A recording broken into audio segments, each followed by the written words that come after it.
TGT. What the world is watching.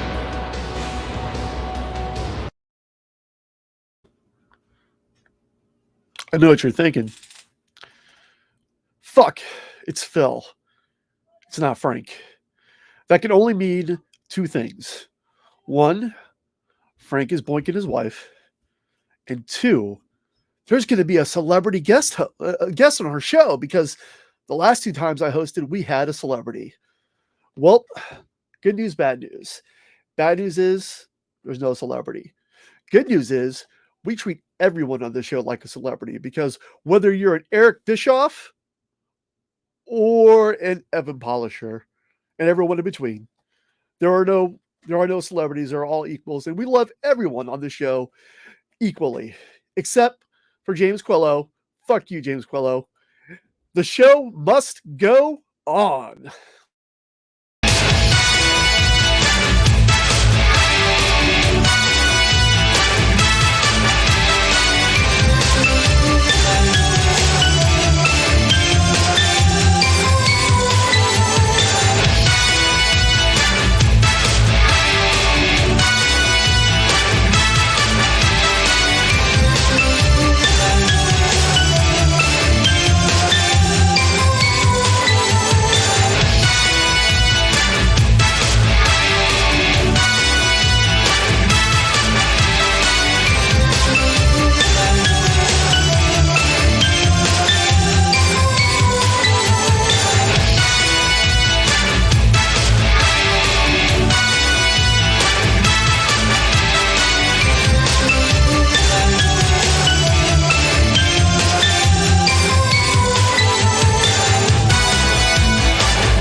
And here we are, everyone. Welcome to another edition of Top Guy Theater.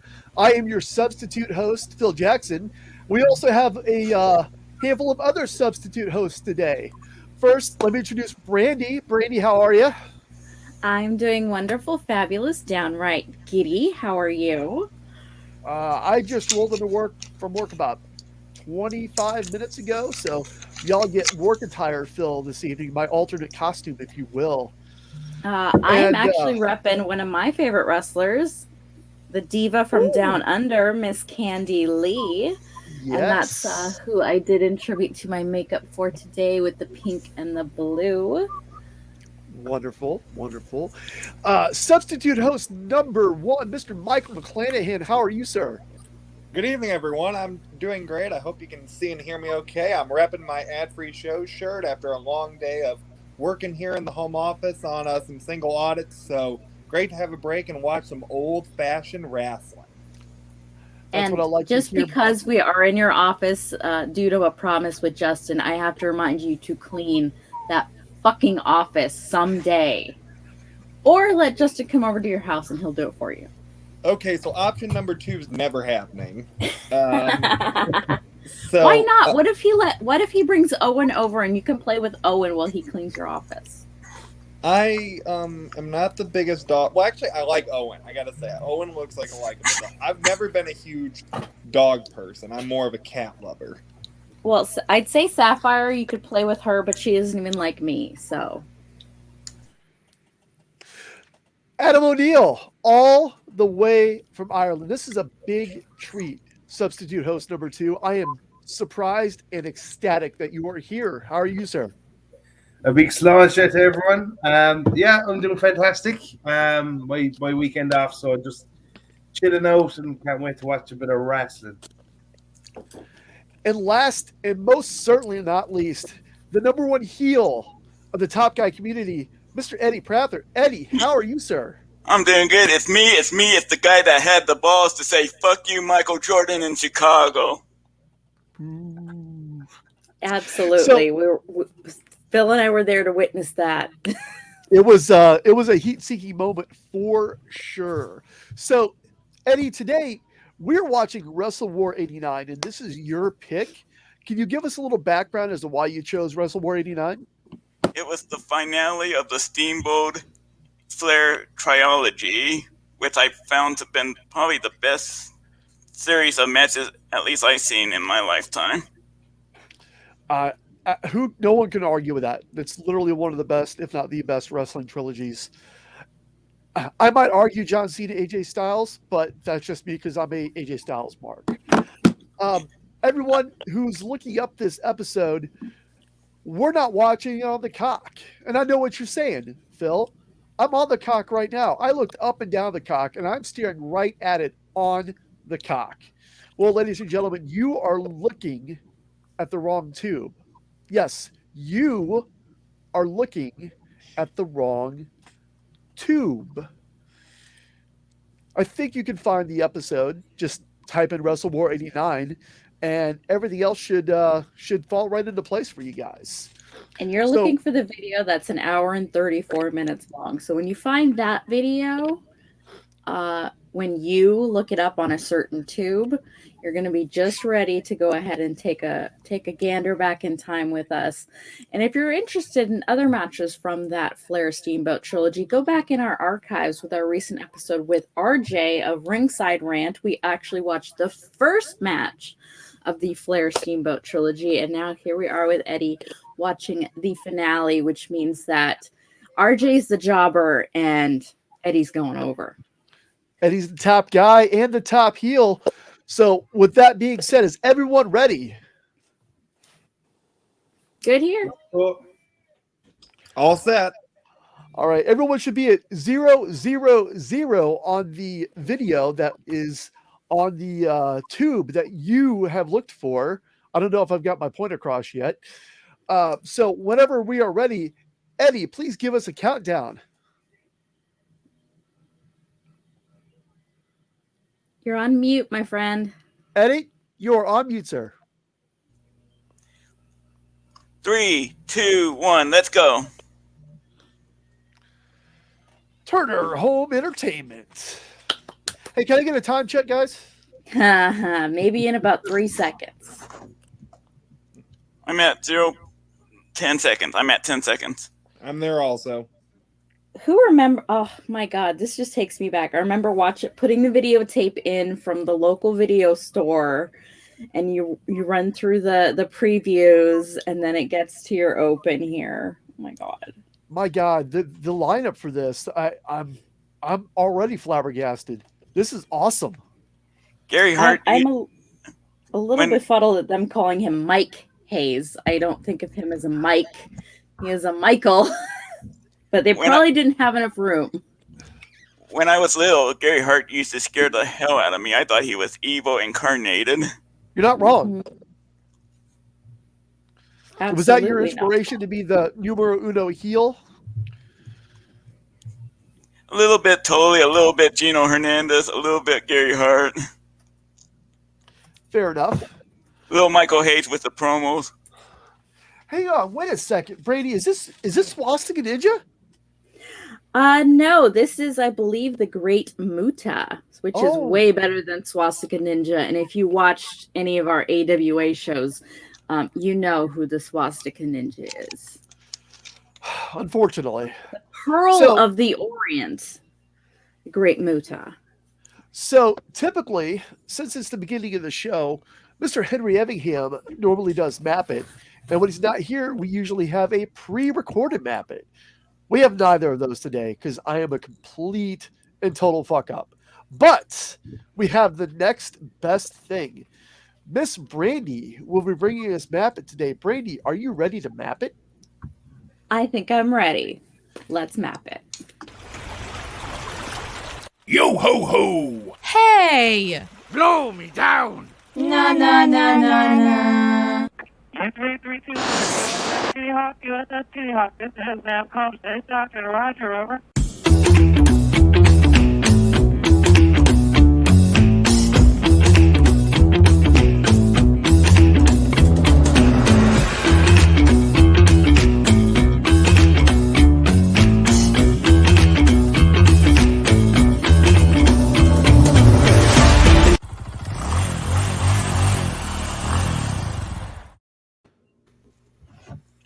All right, so standing in for Henry, I think he got a little bit better looking, but that's just me. Or it could be the makeup, who knows? Hey, hang on, wait. Henry is the official senior VP of sex appeal for Top Guy Theater, so I think he still has you trumped. Oh, darn. Oh, well. Well, Wrestle War 89 is taking place from the Nashville Municipal Auditorium, which was constructed and opened in 1962.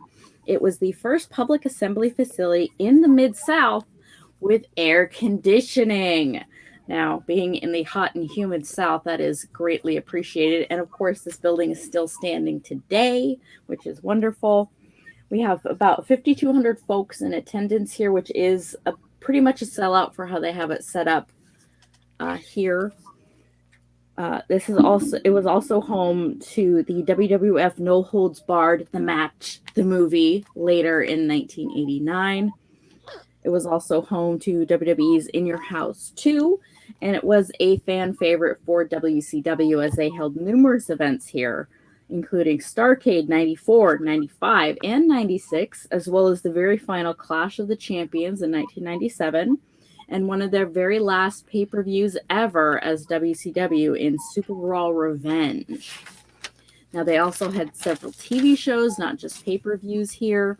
The March 9th, 1991 episode of WCW Main Event, the May 13th, 96, and May 26th, 97 episodes of Raw, or not Raw, Nitro, I'm sorry, wrong company.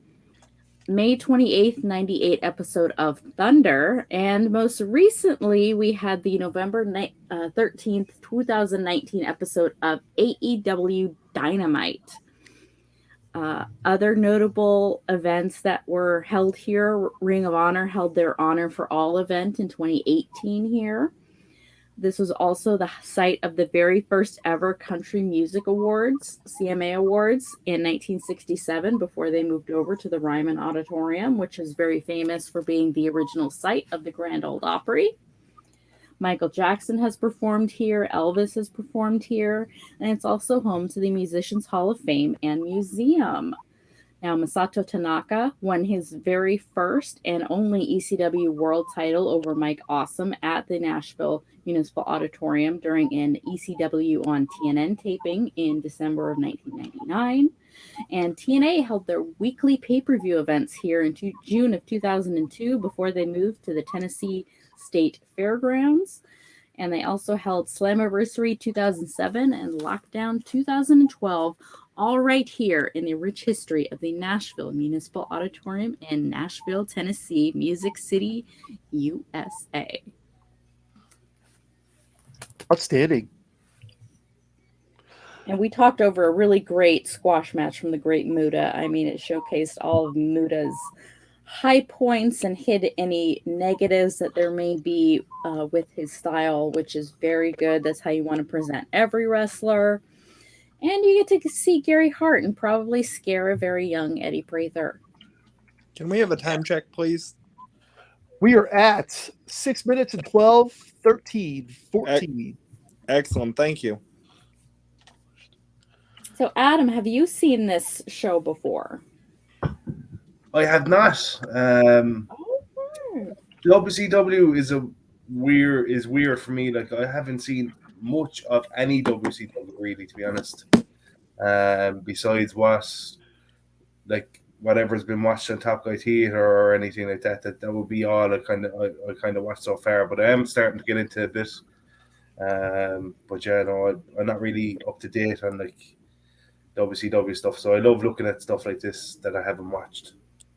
Okay, So I've got a awesome. question actually for all of you, because I wasn't even born when this event took place, so I couldn't partake in this, but were you more of a WCW fan or a WWF? Now, it seems like, Adam, you were probably more WWE, WWF, but what about the rest of you guys? Growing up, what was your preference? Never even heard of WCW until probably about 95. I'm by Eddie? far the oldest person in here, so I was always a Crockett, Mid-South, Bill Watts, world-class type of guy. There was very few WWF guys that I liked because it was way too cartoonish for me, especially Hogan.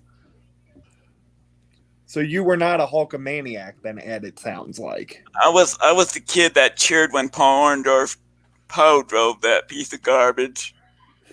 Boy, so you really have been a heel since the beginning. Jesus. And I love the fact that there was a few times that where Paul Orndorff would come out to Hogan's music after he turned on him and did the pose, which I found with I laughed out loud seeing that. Who is this in the ring right now? This is Ranger Ross. Now, I don't know a lot about Ranger Ross, but I do know he's not going to be around very long. But who's the valet? Opposite of Ranger Ross, that's just a ring girl. She's not really a valet. She's just there to collect the jackets and take stuff to the back. Ranger Ross was probably there about maybe a year and a half at the very most. Yeah, but he never really got over. Yeah, but I sure love me some Butch Reed. I still don't understand. Butch Reed was over in Florida, by God. And in the Mid-South, to me, I don't understand why Bill Watts pushed the Junkyard Dog so much when he had Butch Reed, who was a much better worker than the JYD.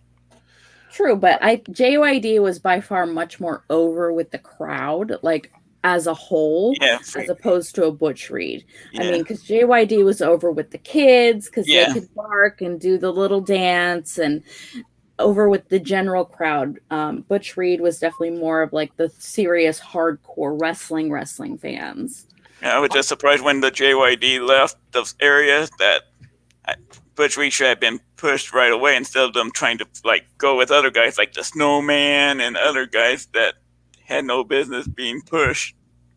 And go ahead, Phil. No, you're fine.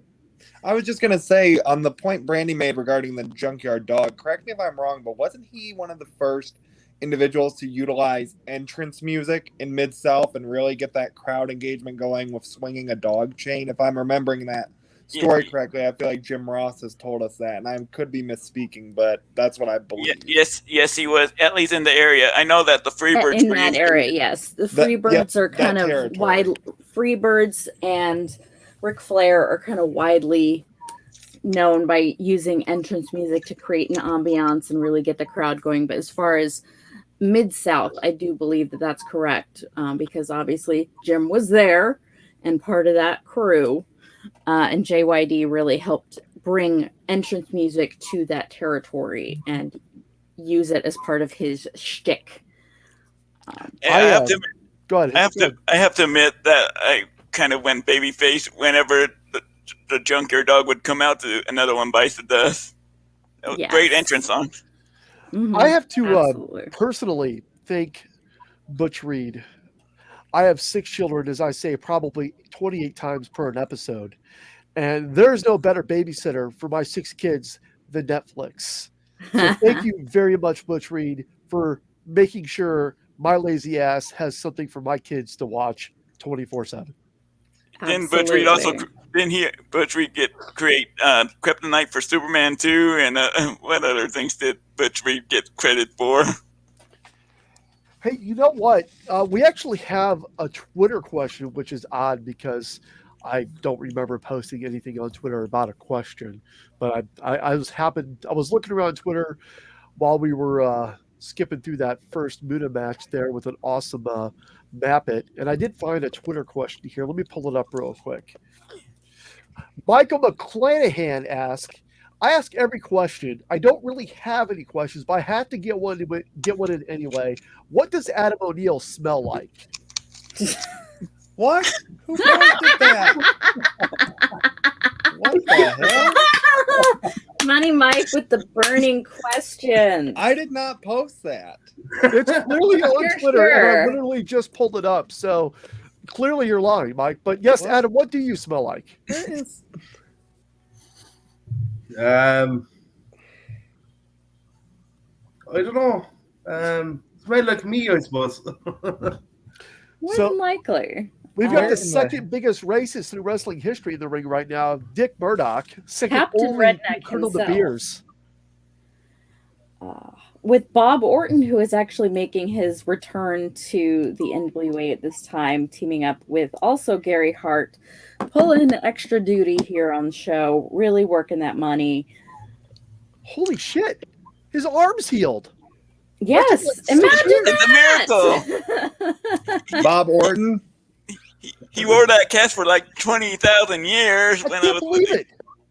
Man, I'm so glad he recovered. I was worried that was going to be career ending.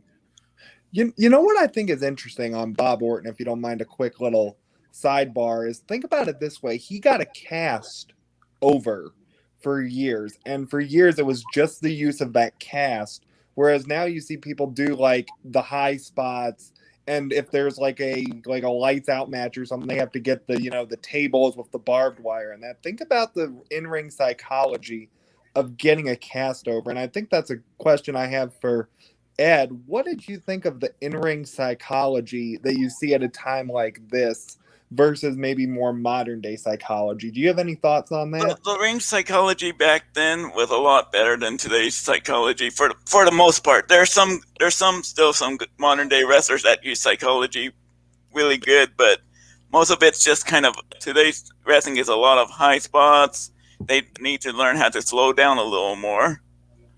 Who do you think are some of the good modern day wrestlers that utilize psychology? I mean, to me, one of the ones that comes across is MJF, but I was wondering if you had any others. MJF, Bryan Danielson, Adam Cole. Bebe. You have to say Bebe. It is a written law. I just can't say it. He sounds like too much like Seth Rollins when he says that. What? And guys, I got to tell you, I'm doing an audit of Top Guy Twitter right now, and I ain't seeing that question on there, so I don't know where that came from. You deleted that fucking question. Don't lie. I wish I could claim to have tried to frame Michael, but I don't know how to. Would not know how to do that. Ask Mark Nelson. He does know how to do that. No, of course he would. He knows how to see get Gary me Hart in here and getting some licks in on Dickie Murdoch here. I love Cowboy Bob Orton. No wonder Randy was so natural at such a so quick in his career. He learned from one of the best, his dad. Yeah, it's unfortunately couldn't get any fucking personalities. And wait, so Brandy, you don't think Randy Orton has personality? Are you kidding me? His matches are like watching paint dry. Hey, wait, hold on one second. Brandy, what's your email address? It has Randy Orton in it, and 13-year-old Brandy did not think about having the fact that that's going to be your email address for the next 10 plus years. Brandy, can I ask a follow-up question to the Randy Orton thing, though? Because I'm thinking about it this way. Orton, throughout his career, has been in the ring, say, with gimmicky characters, big-name personalities, albeit a lot of them top guys, but you figure it's Randy Orton versus The Undertaker or Randy Orton versus John Cena. Do you think that Randy Orton was maybe, some might say, able to coast almost and focus more on his technical acumen and skill because the people he was offsetting as opponents had more of the dynamic personality like a Cena, like an Undertaker? Would you agree with that Absolutely. assessment? And I don't refer as much, like when Randy has to do character work, like promos and stuff, he can put in some personality. Yeah. But just his in-ring, like there's no personality, distinguished personality in the ring. Whereas when you watch someone like a John Cena, even if they're wearing a mask, I don't know, there was some cousin, somebody named Juan Cena. There was a lot of similarities to John Cena. So what I'm saying is if you cover up their face and you watch someone work, you kind of usually know who it is. But with Randy Orton, you could put a hood over his face. You could make him wear a bodysuit a la the Black Scorpion. Sting. But you probably wouldn't be able to figure out who it was unless he did some of his signature spots, like the elevated DDT from the middle rope, the backbreaker style that he does. Oh my God, it's Johnny Ace. Oh my God, why aren't you gone yet? Can I tell you, since it's on mute, want to know what song that the network put on for Shane and Johnny here? I have no Who? idea. What? They used the entrance music of the Dangers Alliance. Oh my goodness! I was pissed off. I was like, you don't take away the entrance music of one of the greatest heel groups ever for these two clowns. especially the clown named Johnny. Boss, Threatening to boss, kick your arm's so big and strong, boss. I want to pivot back to Randy Orton. vascular. I want to pivot back to Randy Orton for 1 second here. Of course You know, again, it's been documented on the show that I actually am a pretty good fan of Randy Orton. I actually have an autographed Schamberger of Orton behind me. You probably can't see it, but it's there. And I think that his storytelling in the ring is the fact that he is an effortless wrestler. And that has been well documented by multiple top tier wrestlers. They all say that you can't have a bad match with them. Now, his mic work up until the last 4 years has been something to be desired, but he's really evolved, in my opinion. Adam, we haven't heard from much from you yet. What do you think of Randy Orton? I've always liked Randy. Ever since like his Evolution days, I find like the thing I find is the fact like that. For years there was this whole thing around RKO out of nowhere, and that's what I kind of liked about his matches, was that it was a finisher that literally you didn't know when it was coming, and it could come at any time as well, like, you know. So that always kind of kept me intrigued. Yeah, look, as you said, like with his mic skills and stuff, he has really improved them over the years. And look, to be honest, to be on the top level, on the main event level for what 20 years nearly, like he must be doing something right, you know. And one thing I will, I think everyone should at least give him a little bit of credit for. He never went away. He never took a sabbatical to make movies. I mean, he did make, I think it was one of the Marine movies or some one of those generic WWE movies, but he's always been there, as opposed to I would agree. Yeah, to a John Cena or a Batista who was in the same graduating class, or a Brock Lesnar who's around. Out of all those people, Randy Orton's been the mainstay. He's been reliable. So you can't take that away from him. But I'll get up on Randy Orton's soapbox. He's a St. Louis guy. I'm a St. Louis guy. But one thing I think is really hard to argue, Evolution, you referenced them. At the time, people wouldn't say this, but now, looking back, no stable has been more successful in the long run than every member of Evolution. I agree. I'm not sure about that. I still take like there's a couple of versions of the Four Horsemen, like the Ollie, Arn, Tully, Rick, and then the Barry Windham, Tully, Arn, and Rick. Let me ask you, how many world championships did that I was just going to ask that. have? Yeah, but with a different generation. Don't forget that Ric Flair was the main holder of the world title back then. Because if Rick wasn't around, Tully, Arn, Barry, they would have had won the world.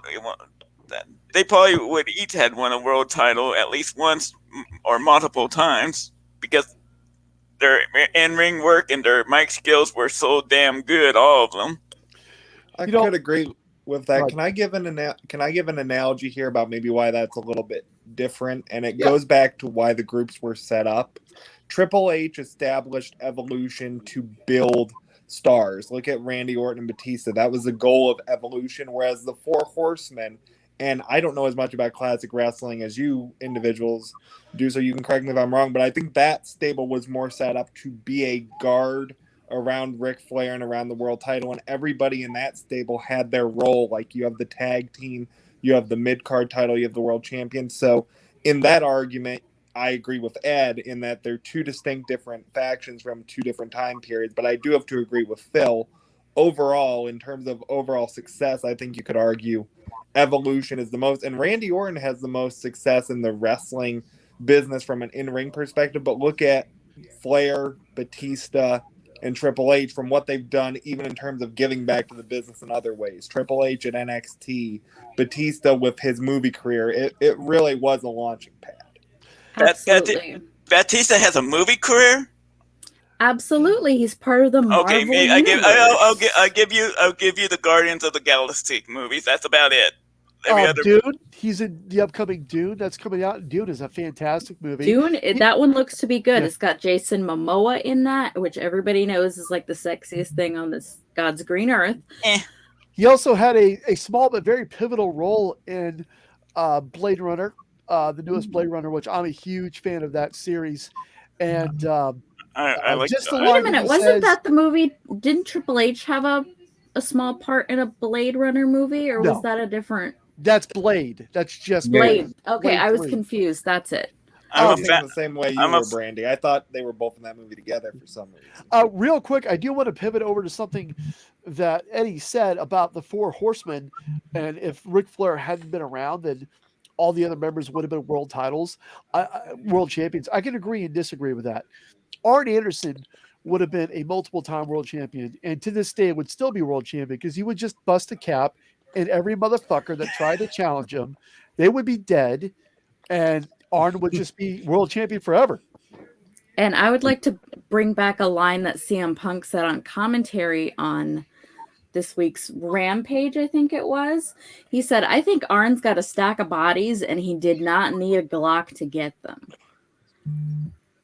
That was an incredible episode. That is taking the wrestling internet by storm. And memes all over. And of course, Arn is confused. He's like, what the fuck is a meme? Well, and here's why I think so. Because Arn Anderson, to me, it seems like, and this might be a weird analogy, but it seems like everybody's favorite uncle or grandfather, however you want to look at it, the calm person that you could sit there, you got a problem, go talk to Arn. He's going to teach you about life. And then you hear him say, yeah, I'll pull a Glock. I did not expect that. But I do have a newfound respect for Arn Anderson, and think about it this way: he can't get as much physical in the ring anymore as he did in this era. So I think the ability to cut promos like that now, that really shows his character development and shows that he's still a vital piece of AEW. And I want to shout out our good friend Antonio Santos, who was at the show this past week in Rochester, and he said, how exciting is it for me to say I saw both Arn and Sting, and I can say I was there for an Arn Anderson promo. So I think that when you look at evolution from product like we're watching today to present day, it's really neat how certain companies like AEW kind of embrace it, and it truly is a natural evolution. Pardon the pun. Absolutely. I feel guilty for not. I mean, I guess I was younger, maybe that's why, but I did not understand or get the hype with Arn Anderson. Now I 1,000,000% get the hype with Arn Anderson. Reliving JCP with what happened when. I am a huge Arn fan. It's and awesome. Sting, and the autobiographical approach they've taken with the Arn show. I think those two shows complement each other. Absolutely. Well, Ed, did you have something you were going to say? I saw you had a hand raised. We got Sting versus Sheik. Eddie, I think you're muted, buddy. I can't hear you. Yeah.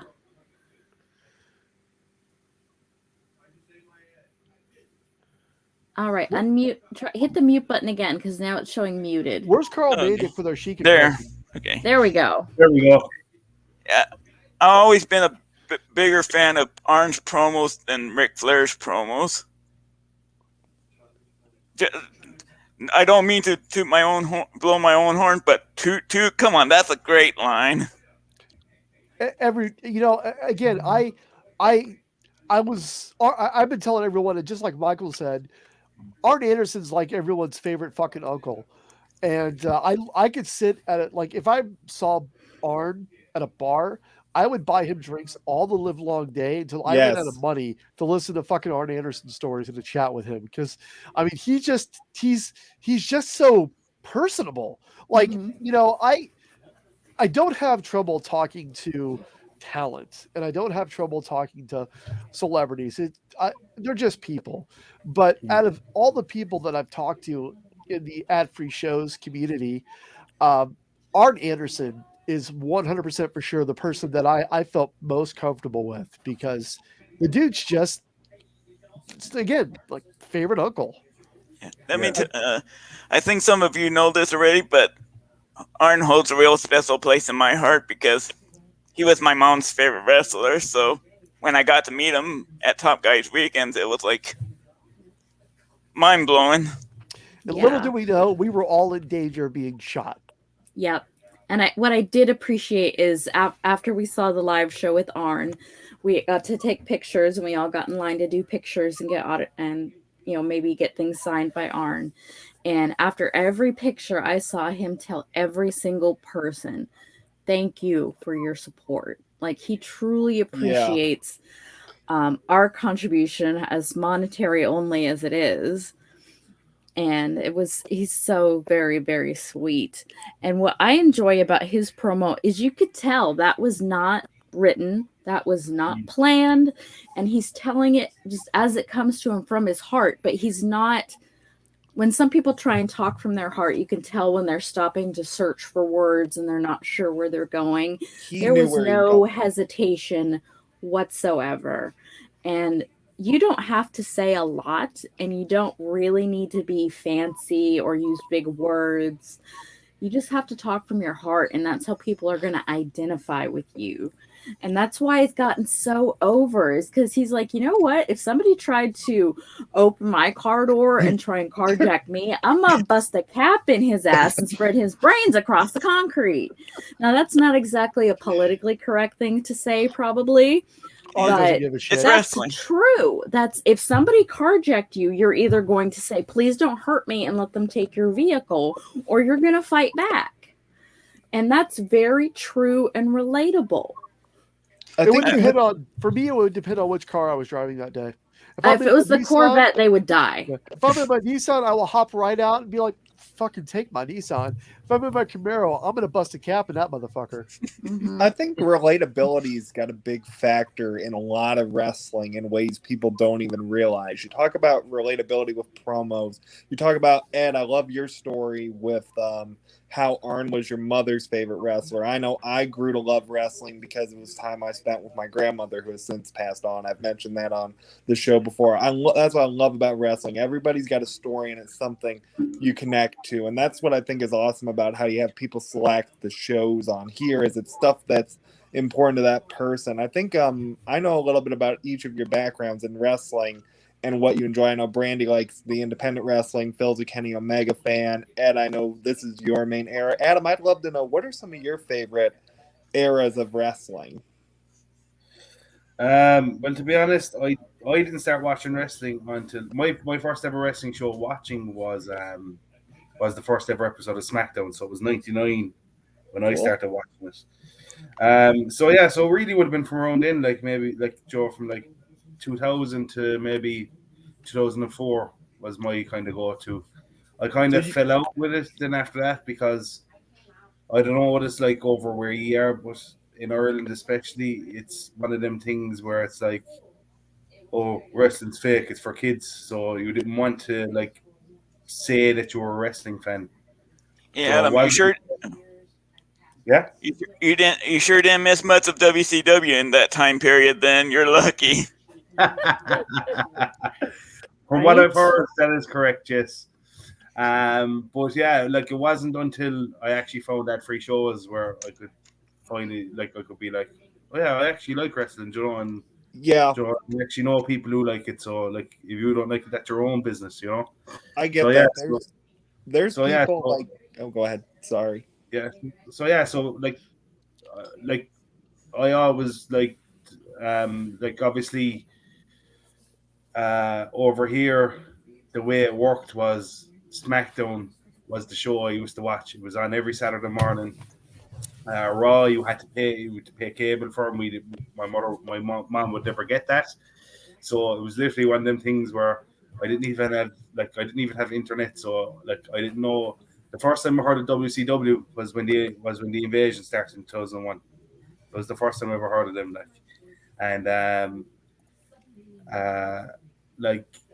so it was a stage where like you'd wait until the start of SmackDown every Saturday morning to see what happened on Raw the Monday before, or the pay-per-view the weekend before, or whatever. Like, you know, like there was there was 4 pay-per-views a year maybe that we could see for free on normal TV, and besides that, like, I'm sorry, real quick, is that kid running Colonel Robert Parker? Oh, it's a horse. I'm sorry. or Charlotte Flair. Hey, wow! Watch how you talk about the Queen. Ooh. That's a Top guy heel adorable. doing top guy heel things down there.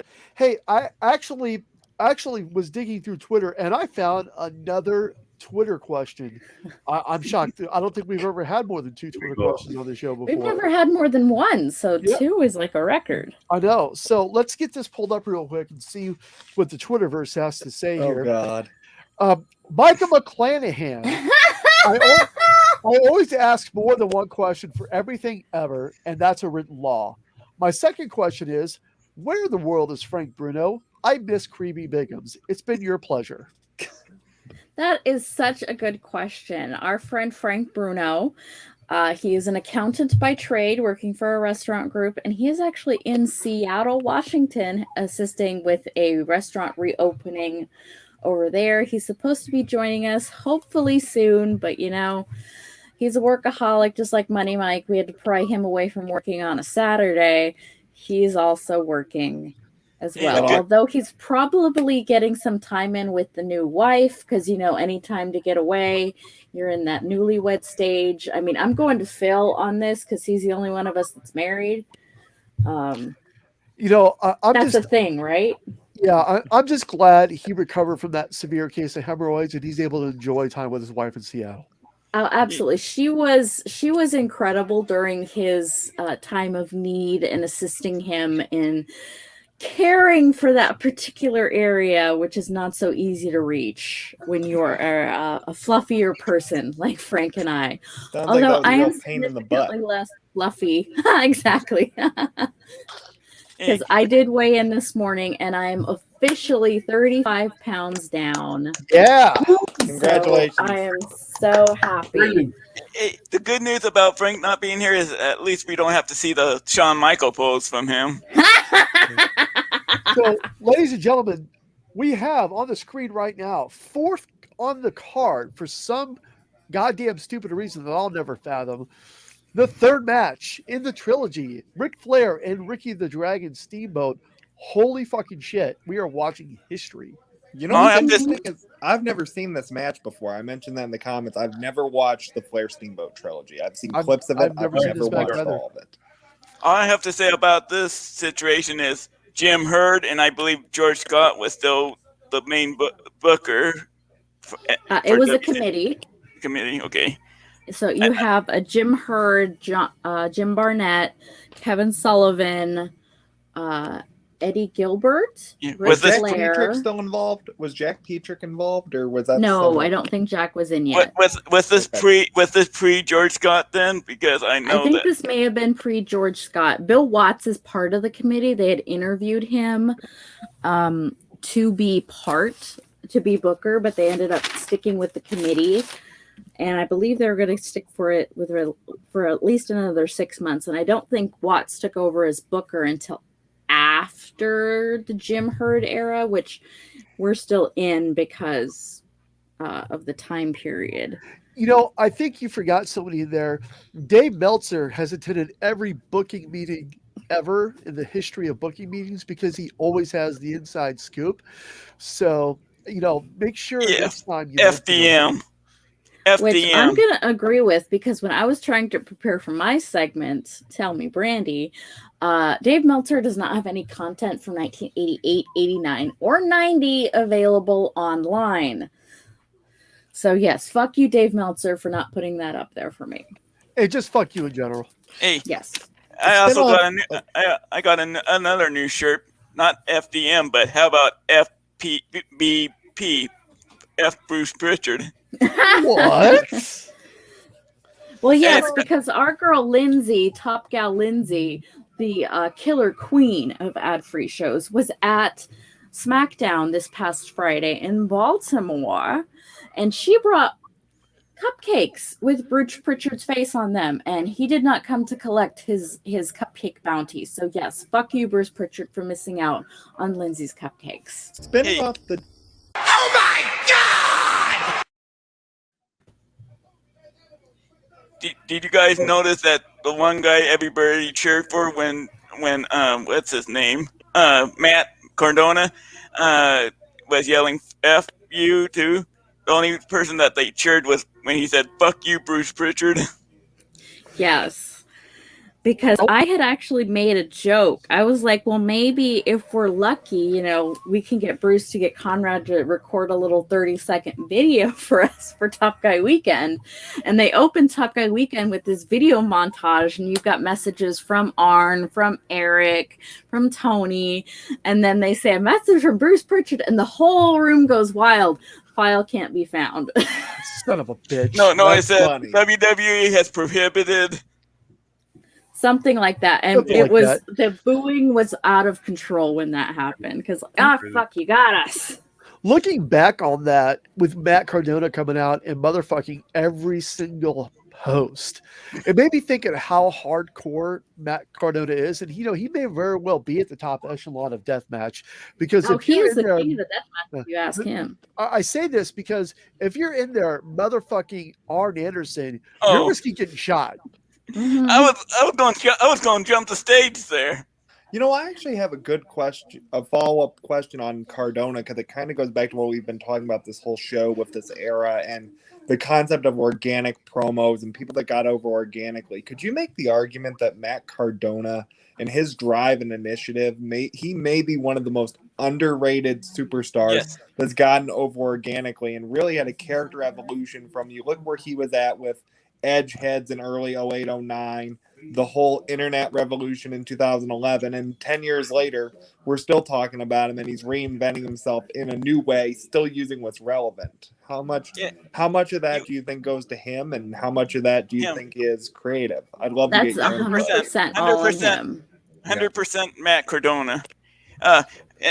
He was the original person to get over through the internet. Yeah.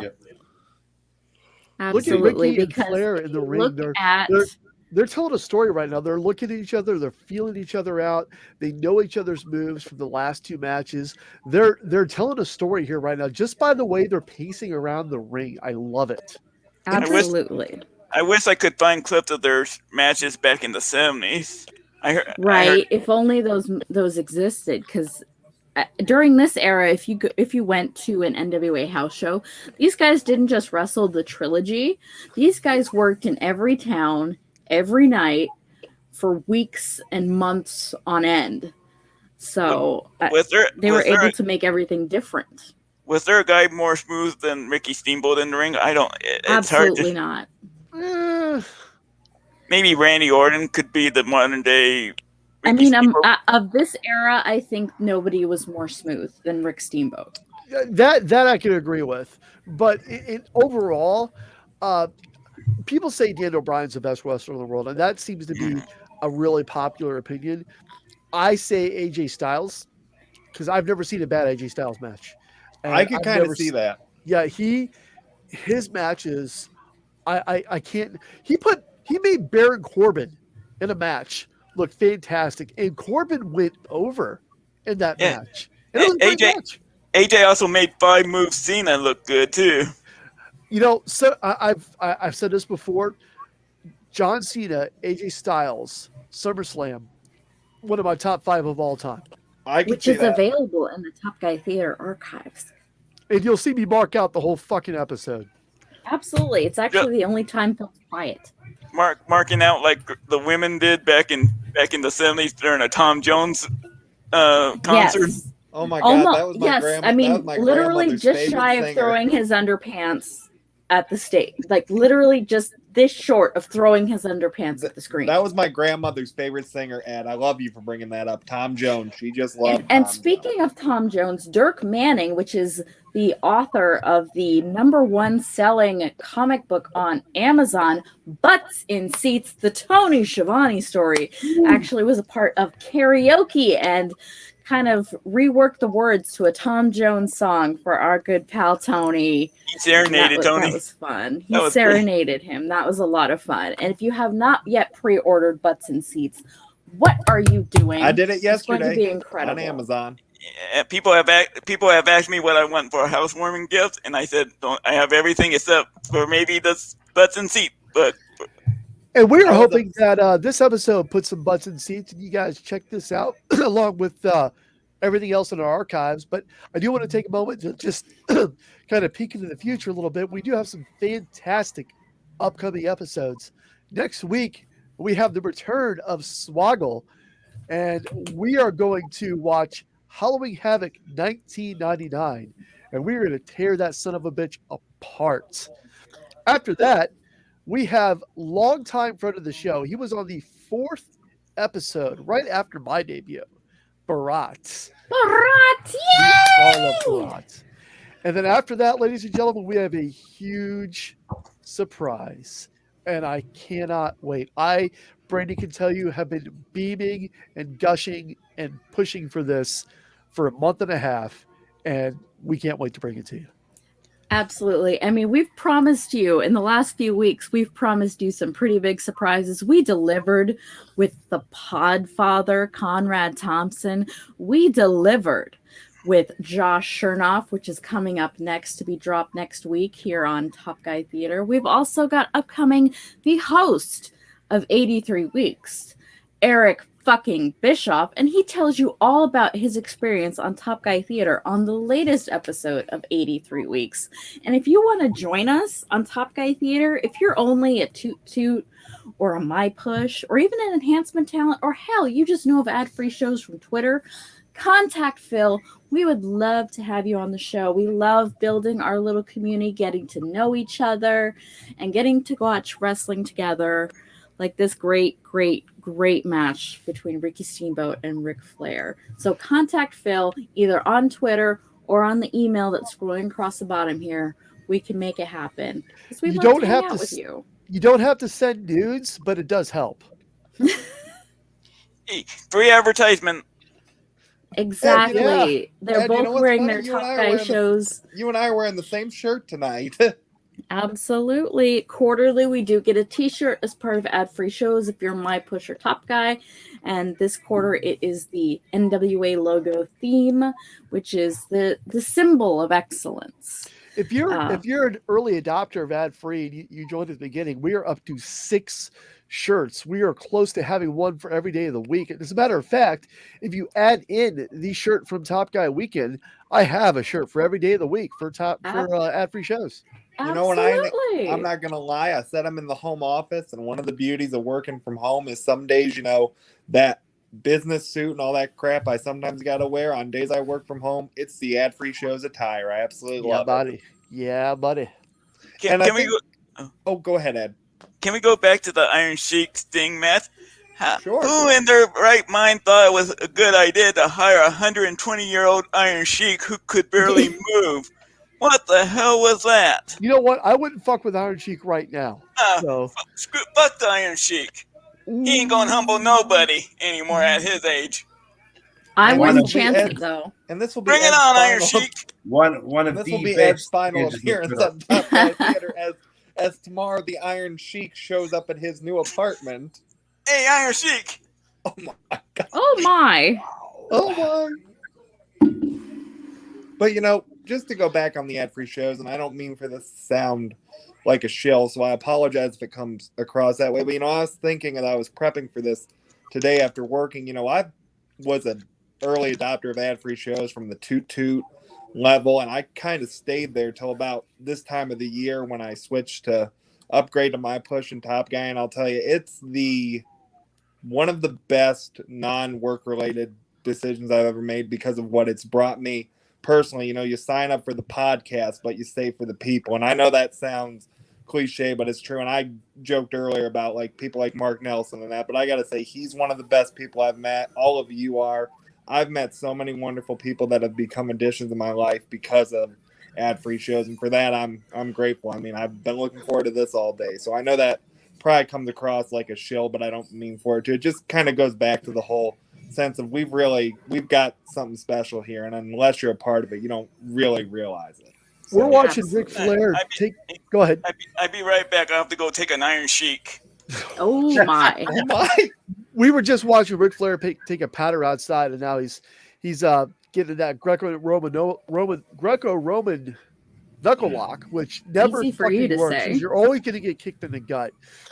But that's actually something that Conrad had discussed in our most recent episode.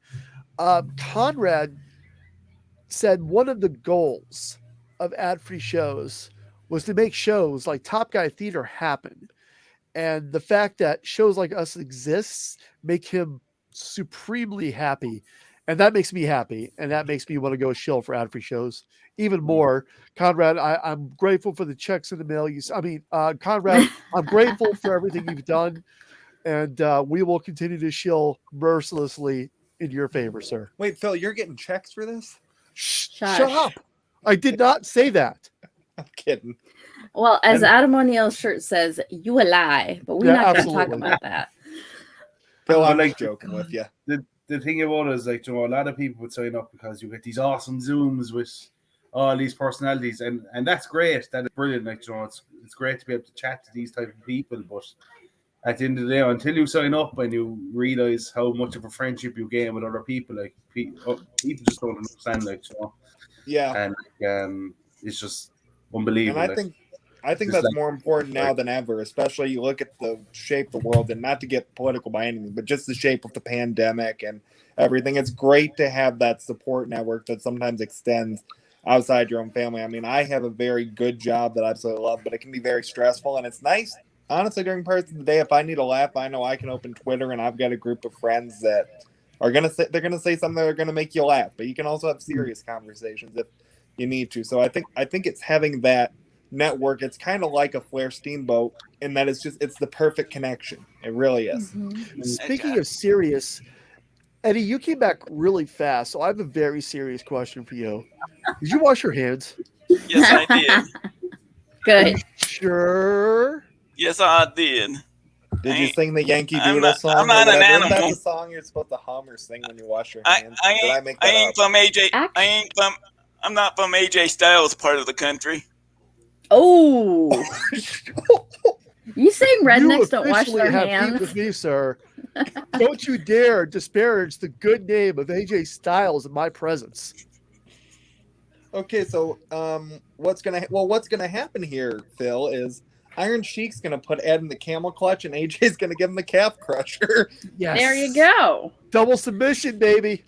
And actually, if you sing the opening refrain from Edge's theme song On This Day, you can also get your 20 seconds in with hand washing. Really? I have the meme. I have the image that was made up. Yes. I did not know that. That's because hand cool. washing is a big part of avoiding the COVID. You got to wash your hands all the time. So you got to do the first two set of lyrics from On This Day and the first chorus, and you've got your time in on your washing your hands, and then you have to wait for the fog machines to go, and you do this and pyro and then I read a thing somewhere on Facebook a couple of weeks ago that everyone's jobs would be better if you got to show up to entrance and pyro. Absolutely. Oh, Ric Flair is in the tree of woe. He is in trouble. I'd be walking out to the $1 Million Man's theme. Money, money, money, money, Mike. Yeah, my entrance music would be All Hell Breaking Loose that Robert Fowler and Jimmy Golden used back in the Continental. Adam, what about you? What do you got? For an entrance team? Yep. Mm-hmm. You're walking to work. You're ready to go. What's playing? I'm Irish. It has to be either Finley's team or Sheamus's team. It has to be like. I like that. Finley's is better. OG Finley's Sheamus or current Sheamus?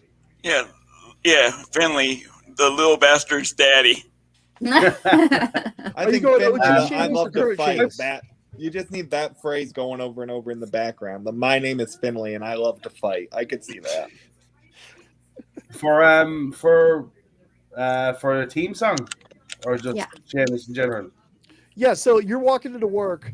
Do you have the OG Sheamus playing, or do you have the current Sheamus playing? Current. Yeah. I kind of like the current better than the original. The original to me was almost too cartoonish, just the way it sounded. I kind of like this one. It gives Sheamus a little bit of a harder edge. I never fucking understood the lyrics to that song. I didn't either. It's Irish, isn't it? Yeah, his original kind of reminds me a little bit of Drew McIntyre's current crappy entrance song. Oh, nothing can beat his original theme song, Broken Dreams. You literally took the words out of my mouth. I'm walking to the work. It's going to be Broken Dreams. Whereas I'm going to be walking. got cute. I know I'm sexy. I've got the looks that drives a girl wild. I've got the moves. Ladies and gentlemen, we are joined by Hello, Franklin Frank. Bruno. Oh no! Listen, I just wanted to come in hot real quick because I'm on location at the new Bourbon Steak in Seattle. And walking last night, Russell Wilson was here, and what do you think? The real king of heels, Eddie, was wearing last night just to let Russell Wilson know that he needs to tighten the fuck up. But what I wanted to say is I'm going to be a heel right now. Is y'all watching Wrestle War '89, right? This show sucked. WCW sucked. Everything about WCW in this era sucked. And that's my take, and you've been fucked by Frank. No, fuck you. Steamboat Flair was the greatest trilogy in my lifetime. Oh my God! Here's what the King of Heels is going to do. The King of Heels is going to give you a real oh my God. How about this? Oh my God! No! No!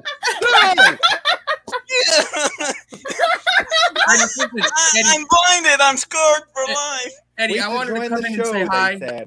It'll be fun. Say hi. You're lucky I like you, Frank. I would put you in the goddamn cow. I wanted to come in real quick and say hi, Eddie. I apologize that my work trip kind of conflicted with this episode, but I'm really glad you're here. I got to go back and put out some fires, but I just wanted to stop in and say hi because I love you to death. It was a pleasure to meet you in Chicago. And here's the thing, Mr. Adam. If you're not at the next Top Guy weekend, I'm going to fly over there and kick you directly in the man balls. There's nothing stopping me. So listen, I heard a rumor that where the next Top Guy weekend's going to be. Where? Spill the tea. I can't spill the tea on air. Let's just say we've got plenty of restaurants there, and I've already got the hookup at Strip Steak in Las Vegas. You feel me? So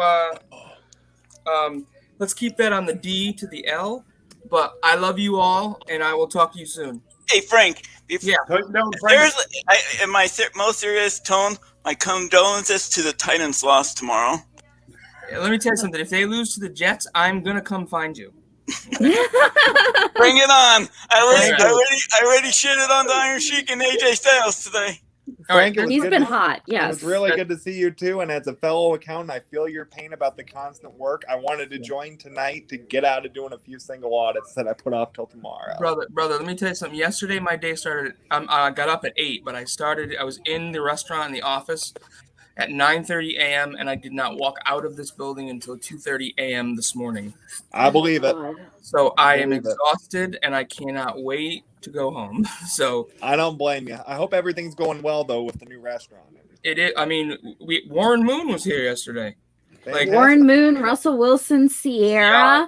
Bourbon Steakhouse is the place to be in Seattle, Washington. And if you want to check out the other restaurants that are part of the Mina group, Frank, where should people go to find out where they need to go? MichaelMina.net. And Eddie, you're in the Arizona area, right? Yeah. Before I forget, fuck Warren Moon. Real quick, Frank, before you leave, you do have a question from Twitter. I want to run by you real quick. Okay. I'm glad you showed up for it because I was hoping you wouldn't miss it. Let me get this pulled up here real quick. Michael McClanahan wants to know, can I please get an autographed FBK photograph in the largest possible poster, please? I'm experiencing some emotions that I never want to go away. Frank can tighten me up anytime. Oh my Lord! Listen, I don't know if there's any fans of The Office on here, but season 3, when Jan and Michael come back from a very saucy vacation, they put a picture of the two of them up on the warehouse wall. That's what I'll send to you, Michael. Don't you worry about that. I don't know where that tweet came from. You've been saying that a lot, Michael. Why are you denying your questions? I mean, when you talk about all your questions for Ringside Rant, you never deny them. We know all of your questions. We hear you like 86 times a week, every other week. I know. Michael McClanahan. With Mike Chioda. You know, you're the question czar. I don't know why you're denying your questions now. Is it because we're like a second-rate, nothing happened in show, and you don't want your name associated with it on Twitter? No, I can understand that, but own up to your questions, sir. You will be seeing a lot more questions from me in the future because after tonight, I have plenty. Wow. Alrighty then. On that note, I'm gonna go, guys. Eddie, I love you, brother. The show's Frank, actually fantastic. Yeah, only because of the Steamboat match. That saved this because like the Iron Sheik Sting was horseshit. So was I can't believe the Samoan SWAT team had to job to Johnny. Oh Would you my say God. this is a one match? Was it Dynamic Dudes? Yes. Yeah. And the Samoan SWAT team lost Oh to my the God. Dynamic Dudes. See, all right, Eddie, this ain't gonna be your last time on this show. So when we're gonna book you again, brother, and I'll see you all soon. Hey, maybe next time we can do a live wherever the Top Guy weekend is, so I that's can a good idea. draw some real heat. You heard it here, folks. We're getting some traction. Mr. Eric Bischoff likes us. Hey, So I got in this pay-per-view we got to see Lil Ricky Steamboat ride Charlotte Flair on a horse. oh my God, I gotta go on that note. I'll talk to you guys. Adios, All right, Frank. bye. Fuck that motherfucker. I mean, he can't hear me anymore, right? I haven't touched your head. All right, I'm just joking. God damn it, man. No, seriously though, their Mina Group restaurants are amazing. I went to their Pabu Steakhouse in San Francisco. Amazing food. Gonna get to go to Bourbon Steakhouse in Nashville, which is where we are for Wrestle War 89. So That was very a great excited. transition. That actually was a really good. I do have a question. Will you guys put Twitter polls up or if you of like what your shows are going to be so people can send in questions? Because if you do, I think we should. Because we don't have to even say who's on. We can just say, look, upcoming, we're watching this show. Exactly. Please leave your questions. I did have a poll asking about interacting guests. with you guys, so I'm happy to do that. I did have a poll asking about Twitter guests. I put up a poll with 3 guests, and they were Conrad Thompson, Mike Chioda, and Eric Bischoff. Bischoff won in a landslide. Well, I managed to get 2 of them. Still waiting to hear from Mr. Chioda. And I can almost guarantee you, Michael, if we get Chioda on this show, we will have you on the show. That would be fun. So, and what we'll do is we'll just mute everyone else, and you can just fucking ask them questions for the whole show. It's like live mailbag, yes, just like a Top Guy weekend. It's like do you want to hear a funny Chioda sidebar? Go ahead. So I bought a shirt from his Pro Wrestling Tees, and to get the phone call, and I'm in an ESS engagement strategy session meeting this past Tuesday or whatever. And I can't answer my phone. I see no caller ID. I end the meeting. I look. I got a 30-second one of the nicest voicemails I've ever received in my life from Mike Chioda. He is just an awesome, amazing person. I love submitting questions for mailbag because he seems like he genuinely loves what he's doing. And I honestly would love to see him back in a ring as a referee in the United States on a weekly basis again. Nothing could make me happier. But if he refs, we won't get the mailbags. I want the mailbags. I want the dirt. Wait, what if he does referees on the weeks that he doesn't have mailbag? Yeah. Oh, and Ric Flair just took the always bad Ric Flair off the top rope bump that never works. He never ever gets a top rope move. And also, if he's doing the top rope, he's coming down the hard way. Because he can't do it the right way because of his back the injury he suffered in the plane crash, so he had to take bumps a certain way. Yep. I think Adam from Bama talked about that on one of our shows, how hard that has to be to train your body. Because after you're trained to take a bump, your body has a muscle memory. And you know you're supposed to take a bump a certain way, but the way Rick has to take bumps because of his back, it was probably hard for him to learn to fight against what your body already knows it's supposed to do.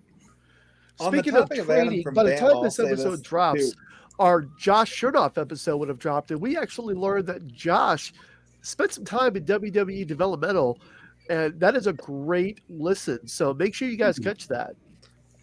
Hey, I wanted to show you the new dartboard I got from my place. Oh, perfect. What you got? Oh, you son of a bitch. I hope Lauren Matthews are watching. Lauren, calm down, sweetheart.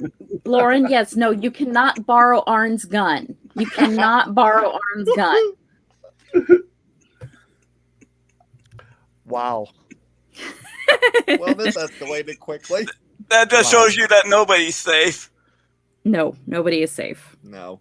And I'll say this though. What an amazing match this is. But going back to talking about the bumps and what Adam from Bama was talking about, I'll say this. I watch wrestling so differently now after having talked with Adam from Bama, because he actually trained and spent some time on the independents down in Alabama, and the way he explains wrestling, it's an amazing listen. I hope, honestly, I think it would be fun if you guys could get him on the program and maybe watch like an independent wrestling program with him, maybe one he was on. I don't know if that'd be possible, but that's something, if you don't mind the suggestion, I think that could be a phenomenal episode. We love suggestions. We don't listen to them, but we love them.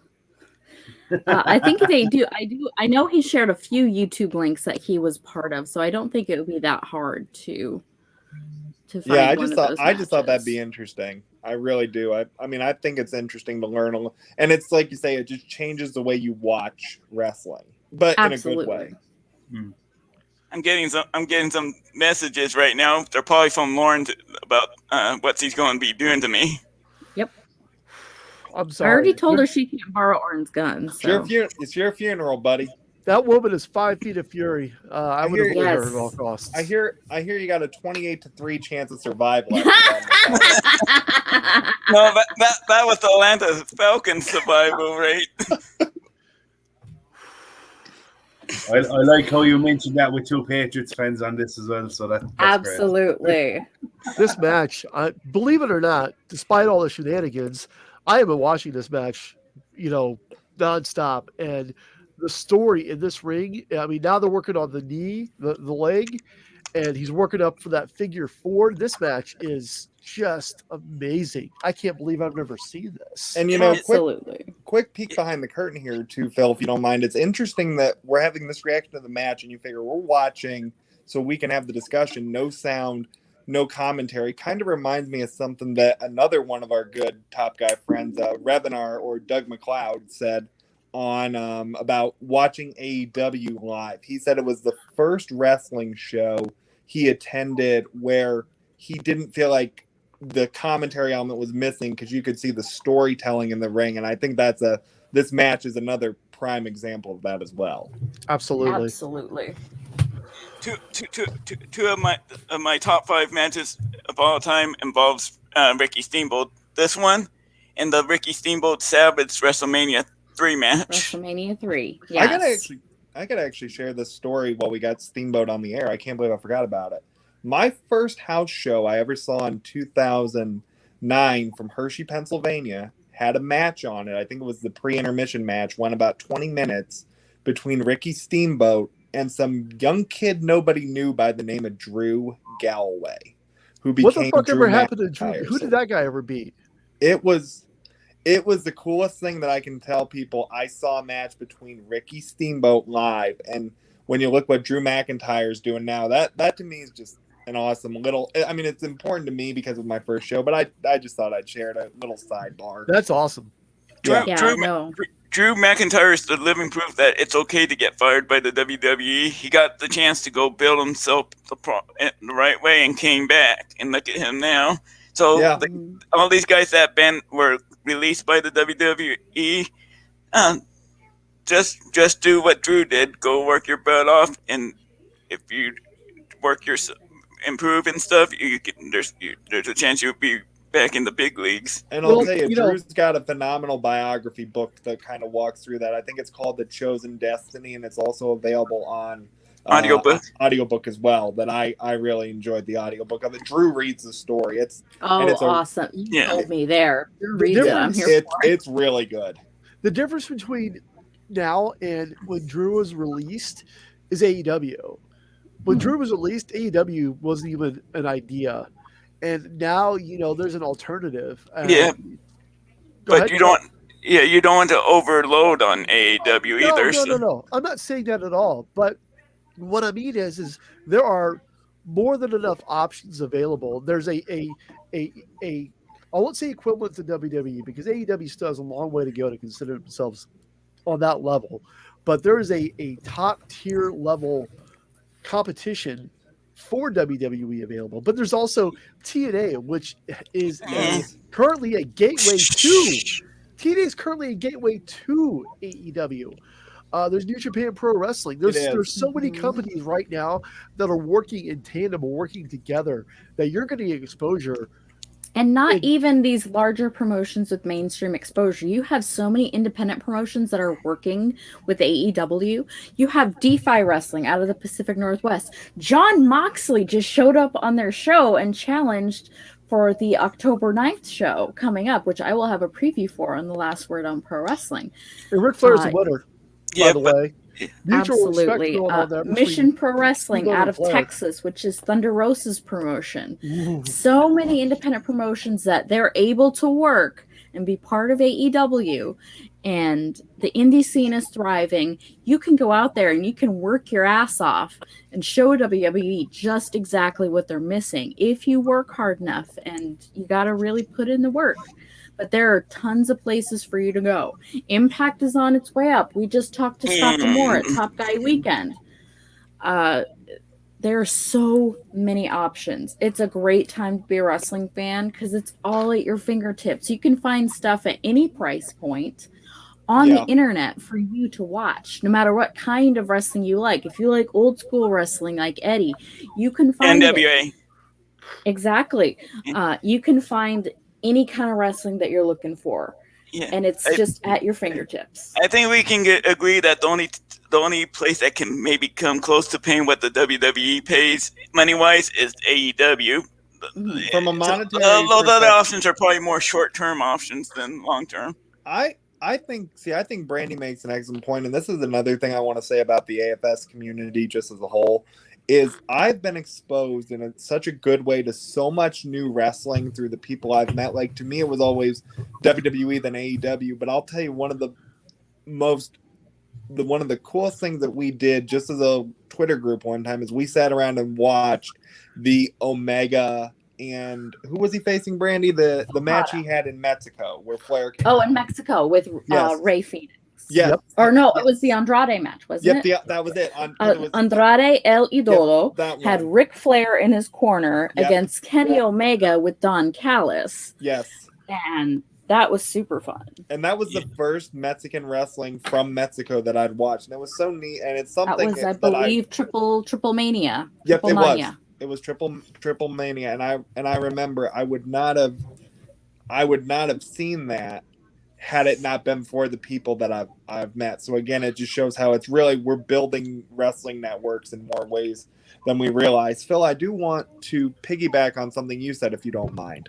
Do you think we would have gotten the Drew McIntyre of today if AEW had been around and he was released and he didn't have to go through that journey of going back to Europe, going to the independent circuit? If he had chosen to go to AEW, do you think we still would have had the ending in WWE, or do you think we would be seeing a different story at the moment? We would absolutely have a different story. And I'll tell you why. Drew McIntyre being fired and having to claw his way back up changed him. It knocked that chip off his shoulder, and it made him see what he had, what he lost, what he can be, and what he is now. Absolutely. He needed that flying back and forth from UK once a week and making towns 5 days a week. He needed that. He needed to hit rock bottom and literally have to start from square one and show exactly everyone who he was and build back his reputation and to further his craft and to evolve as a wrestler. He needed to put in those miles and hit that groundwork. Drew, I compared Drew's to Randy Orton. Both of them got way too much way too early in their careers, and they both had like big chips on their shoulders. Randy didn't get fired. Drew did. Absolutely. Hey, Adam, do you think? Sorry, I was watching Ric Flair get decimated here for a moment. Lost my train of thought completely. By 150-year-old Terry Funk. Adam, do you think that Drew McIntyre, they made him world champion, he won at WrestleMania. He didn't quite have that WrestleMania moment because there was nobody in the crowd. Be that as it may. Then fast forward to the next year's WrestleMania, he loses to Bobby Lashley. Still got a title match. Do you think that either A, they just wanted to pivot, or B, do you think WWE doesn't think that McIntyre can be the guy long term? To be honest, it's a tough question to answer because like I think he can be that top guy, but like Yes. you never know what Vince thinks. Do you know that type of way? Like, but in regards to it, like I thought like it was fully set up for like when he lost the title to Miz, I thought it was fully set up for him to get his WrestleMania moments at WrestleMania in front of a crowd. But I can understand why they pivoted because when Lashley won it, that was the way forward at the time. Like Lashley deserved his title, and in fairness, he did have a good run. So I think, in my own opinion, it was set up for him to get his WrestleMania moment, but then they pivoted because they realized how popular it was, like how like the fans went wild when Lashley won it because like it was so like he's been there for so long, like he went away and came back and he finally got his moment and like it was just the way to go at the time. So with regards to Drew McIntyre, I was going to mention a few points earlier. First of all, you asked if AEW was around back then, would we have the same Drew McIntyre as now? We wouldn't, because if Drew McIntyre got fired by WWE and he went to a company like AEW, he would have just been the same guy because he's still in a top promotion and like he wouldn't have learned his way. There's actually a very good WWE 24 documentary on the network, The Chosen One or The Chosen Destiny or something it's called. Yeah. And it's actually brilliant. Like it goes through like when he was in WWE first, he struggles when he got fired. How when he was in 3MB, him and the two others used to go drinking. Every town they went to, they'd turn up, hungover the following day. He needed a change, like, and actually going back to Air Scotland, to the local Scottish promotion. I can't think of the name of it. That's what really changed. ICW. Yes, that's what really changed him because, like, the way the crowd reacted when he came out, he knew he was back home, and it just kind of he needed that. So he needed to go back home for a bit. Absolutely. So look, I think Drew. Yeah. Oh, go ahead first, Adam, and then I'll follow up. I think Drew can still be a top guy. Another point I was going to mention. First of all, he needs to get rid of that stupid sword. It makes no sense. Yeah. Give it back to Vince. Michael, before you say anything, I just wanted to point out real quick for those that are watching along, Ric Flair is dead. He just got power drived onto a table that did not give, and he had his head smashed in with a chair. Rest in peace, Ric Flair, and we hope you win the Olympics with the broken freaking neck that you just sustained. I just can't believe they didn't have that table gadgeted up. In this era, they didn't really gimmick the tables. They didn't know to take out some of the struts and the structure to help make sure that table broke. Well, and that wasn't really a thing until the mid 90s. Speaking of broken necks, the Road Warriors are out. So I'm sorry for Dr. Death and Mike Rotunda there. But go ahead, Mike, with your question. Okay, so I'll actually now I have 3 points because I want to piggyback something Brandy said. First off, going back to what you said, Phil and Brandy, about not gimmicking the tables. Think about that table bump now that meant so much back then. Sometimes that's just a regular spot in a match. So it's just interesting to look at the evolution of the business. But switching from evolution of business to the evolution of Drew McIntyre, I have 2 separate points. The first one is I agree that he did not get his WrestleMania moment the way he envisioned it. But if you think about it, he got a WrestleMania moment nobody else is ever going to have again, hopefully.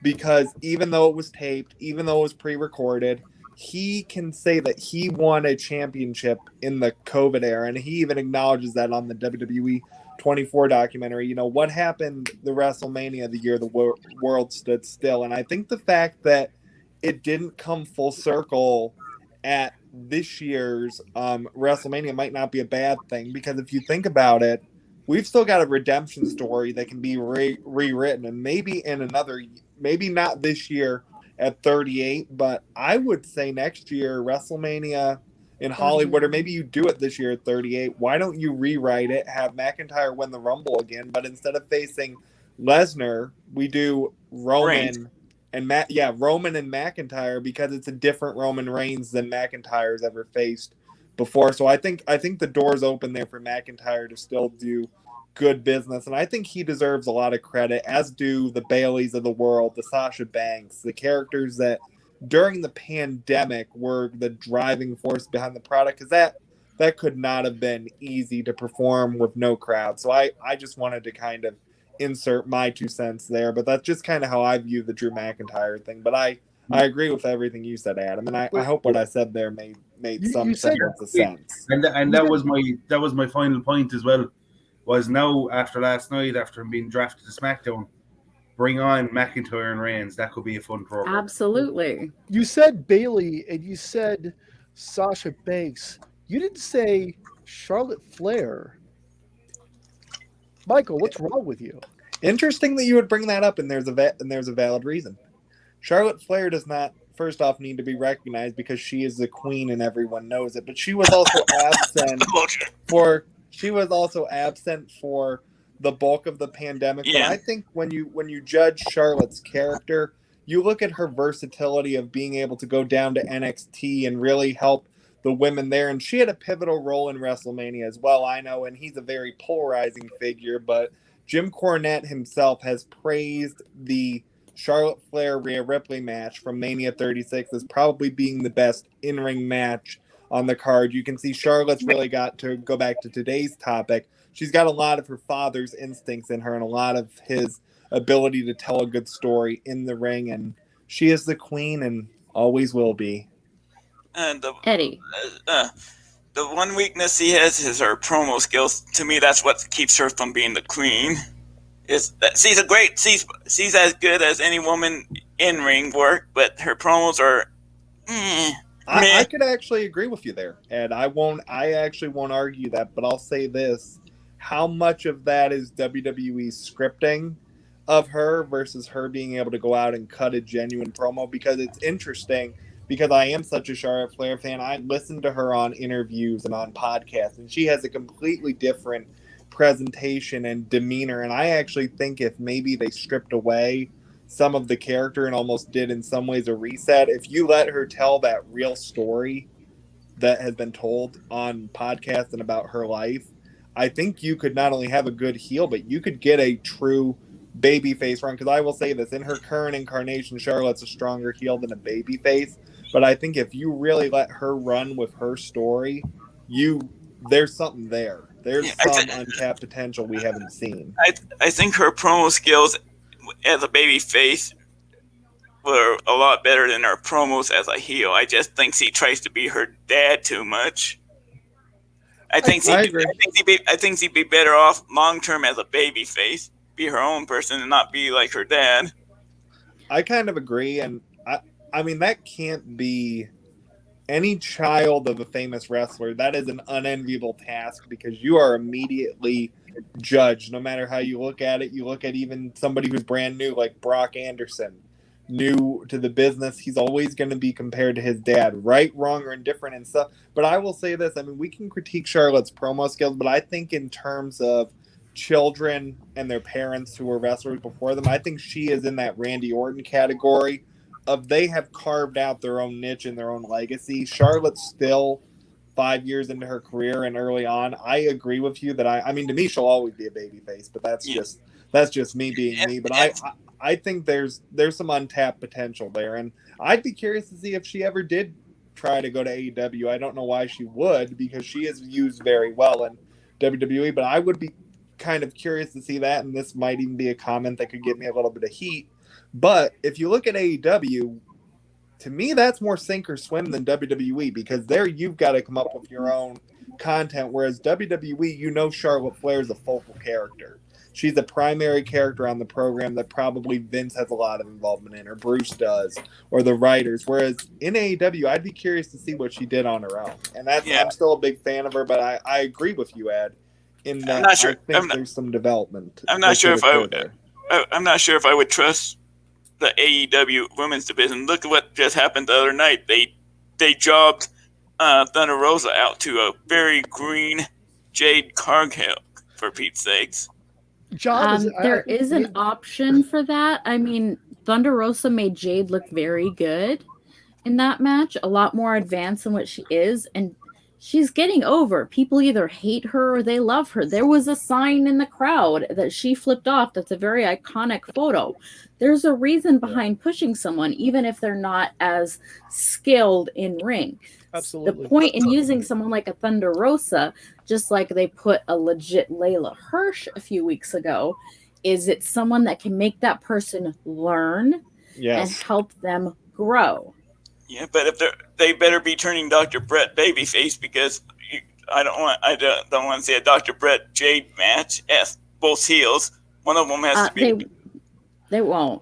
Jade is probably about 6 months out from any sort of a push towards that direction. I will say this in agreeing with Brandy, because we watched Rampage as a group the other night, and I've never been a big Jade Cargill fan, but I have to say, I think that she's done very, very well compared to where she was. You look at the Shaq match, and I tend to be very forgiving, especially with newer talent, because you have to be, and none of us, or at least I can think for myself, I've never taken a bump, so I'm never going to judge anybody's in-ring ability, but I think I would not want to be a wrestler in today's environment, because you're going to get critiqued 6 ways to Sunday. I think you have to have people out there telling you do a good job. Now, if you blatantly screw something up, you can tell that, but again, I was very impressed with what I saw, and I think, and here's my thing, especially I think the women's division in AEW gets a lot of unfair scrutiny, because people say, oh, they come in from Japan, or they're this.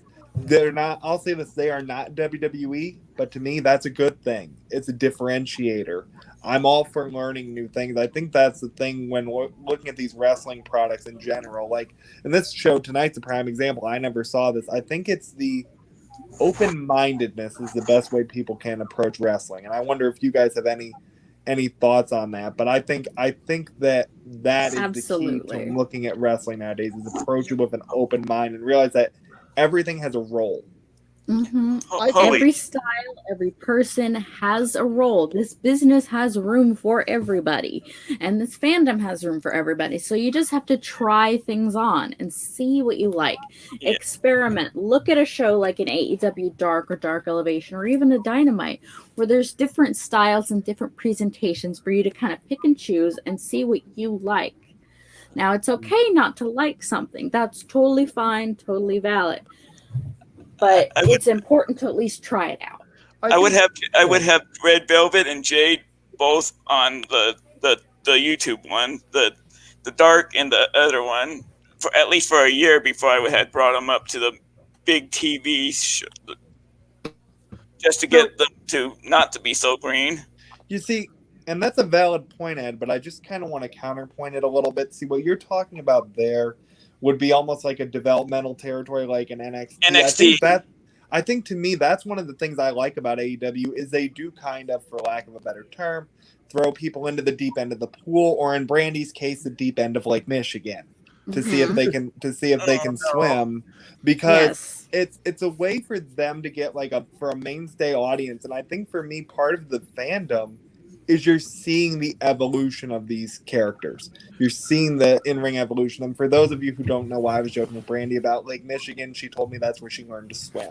Exactly. I was 8 years old, and that's how I learned how to swim. They threw me in Lake Michigan. I thought you were talking about Brandy Rhodes. I know what Brandy Rhodes' role should be. She comes off as this heelless bitch. That's what they need to turn Cody. She makes the perfect heelless bitch. There's nothing. I think the crowd is turning Cody. I think the crowd is turning Cody, and I think we see the Cody Rhodes heel turn. And I think one of the things unique about it, and that I agree with you, is that's going to be an organic heel turn, because the crowd is. Or you figure when AEW started, go back to the night of Double or Nothing, and you've got Cody Rhodes taking a sledgehammer to a throne on the Double or Nothing stage, and look at where we're at now. I think it's very interesting.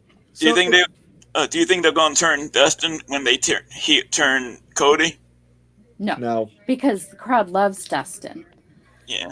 To be honest with you, I would separate Dustin and Cody. I would keep them apart, and honestly, you build to, and maybe you do another match down the road, but I'll tell you this, the Double or Nothing match was so good, you don't have to do another match, but it's always nice to have that in your back pocket. If you want to pull it, you know you'll get a good match. And I think if there's a storyline to it, I'll be honest, I want to see a match one of the times, Dustin, I don't know why, but no face paint. I think if the brothers are going to fight again, you don't do face paint. I think you just go to the natural, Dustin Rhodes. Yeah, exactly. Bring out the old jacket.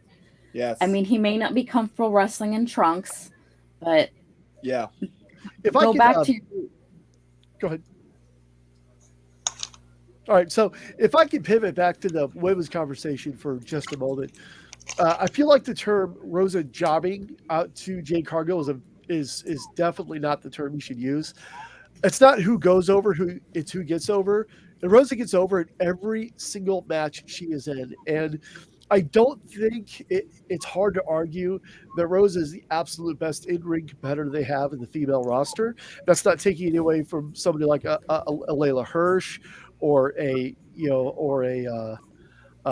Shida or pardon me, don't say Statlander. But so my thing is that the women's division for AEW, it's still growing and developing. It took WWE's women's division years to get where it is now, to the point where half the time the women's matches are better than the men's matches. But what neither company has is one person, one individual that is just the total package. You've got Charlotte Flair, probably the best, not even probably, the best in-ring female competitor, period.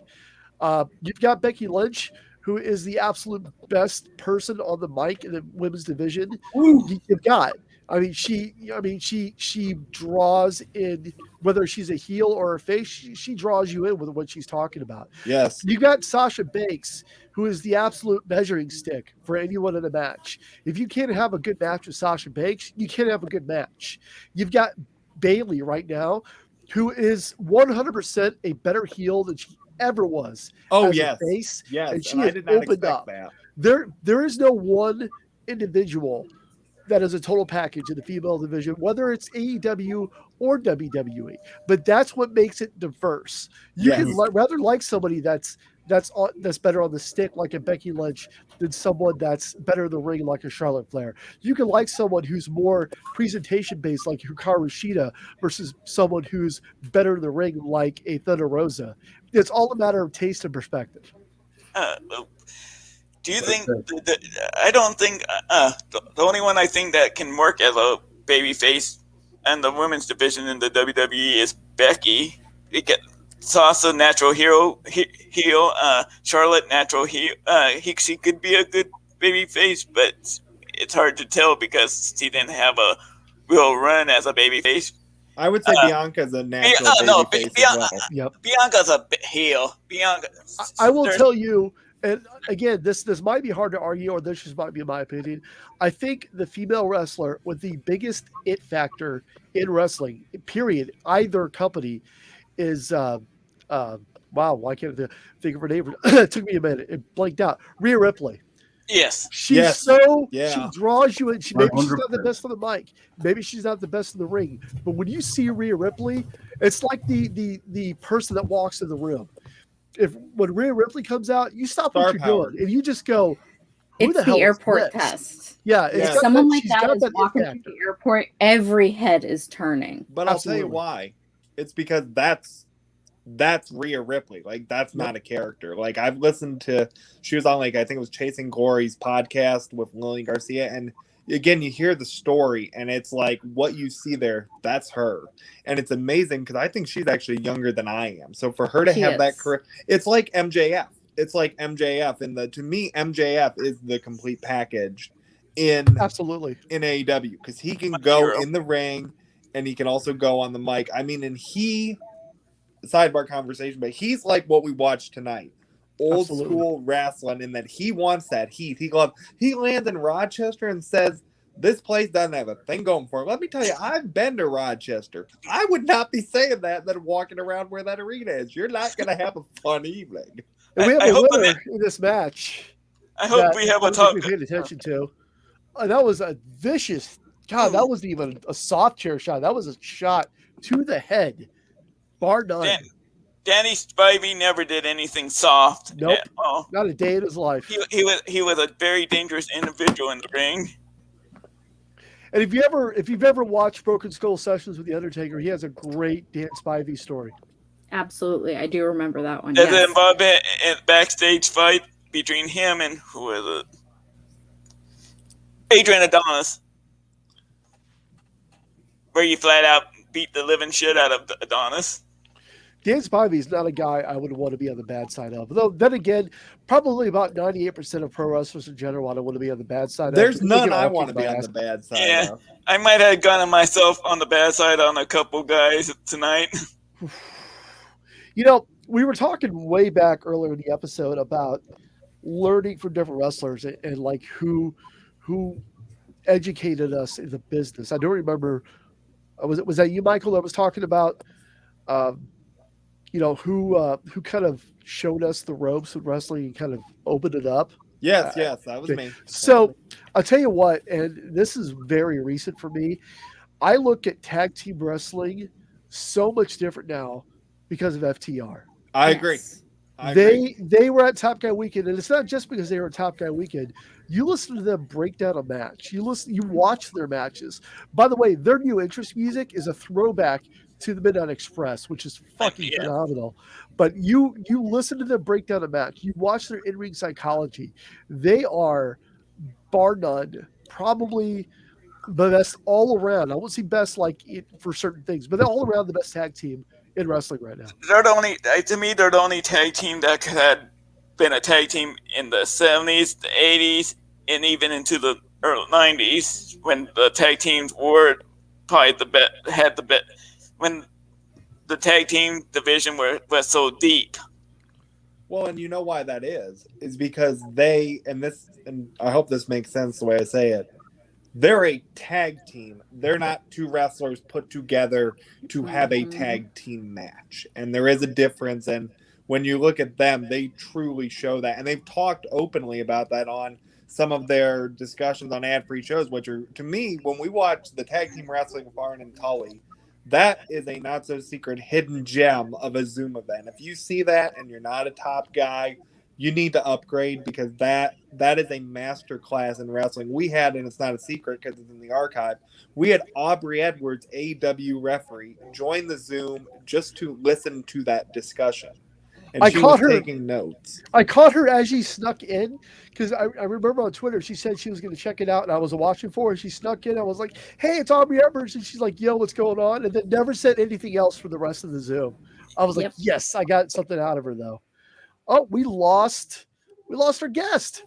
Where did we go? Hopefully, things will come back. We are just about ready to wrap things up. So hopefully he shows back up. But while we're waiting for him, Adam O'Neill, what did you think of Wrestle War 89?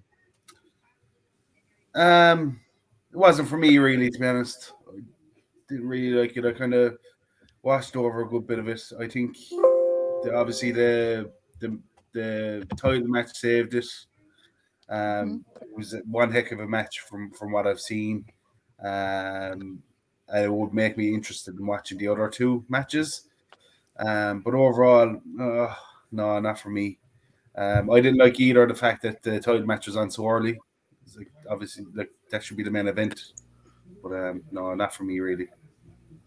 Yeah, I mean that's the case. Is you have to try things on and see what you like and what you don't. And for me, that show, while it's okay, I mean it's good background noise. That one match is the one match that you watch on that show. The rest of it, you're not really drawn to. Which match are you talking about? Ric Flair, Ricky Steamboat. Yeah, that was the one special match. The other matches were kind of just fillers. I guess that maybe I can understand why they put it on so early, just to make sure they had enough time. Mm-hmm. Makes sense. We're welcome back, by the way, Eddie. We're wrapping everything up here. So let me hear what's your opinion of Wrestle War 89, sir? What takeaways do you have from it? Easily the match of the night was the Steamboat Flair match by far, and the what happened afterwards, where the 150-year-old dinosaur beat the living shit out of the Nature Boy. It's I think that was probably the only time period Ric Flair could have been a babyface was when the rest of the Horsemen were not in WCW at the time.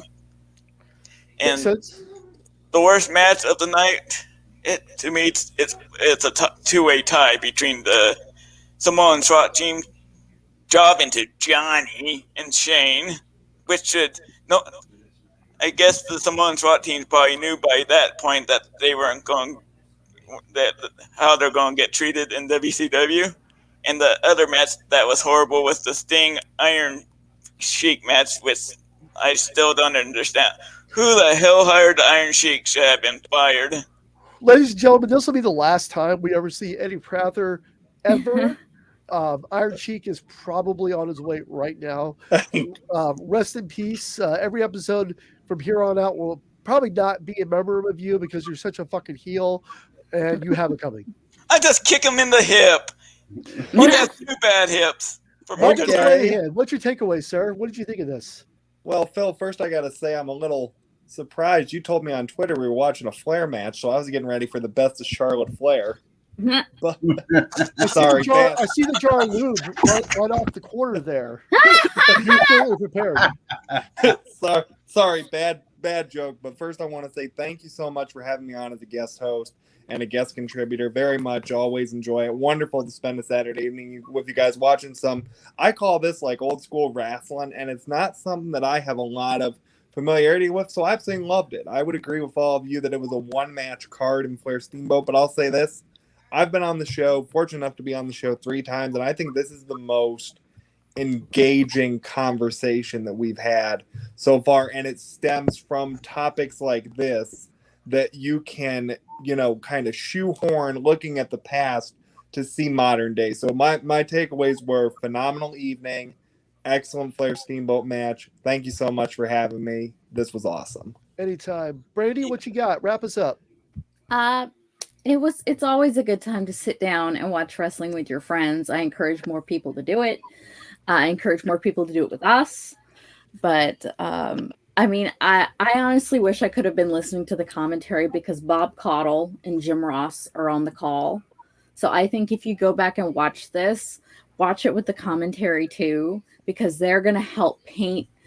Steamboat and Flair paint this beautiful picture in the ring, but they're just going to make it even more special with the commentary. And that's what good commentary is all about. You're taking a masterpiece and you're just adding some background and fleshing it out to a full-fledged work of art that will literally stand the test of time forever. These matches took place over 30 years ago at this point, and they're still just as good now as they were back then, and they always will be.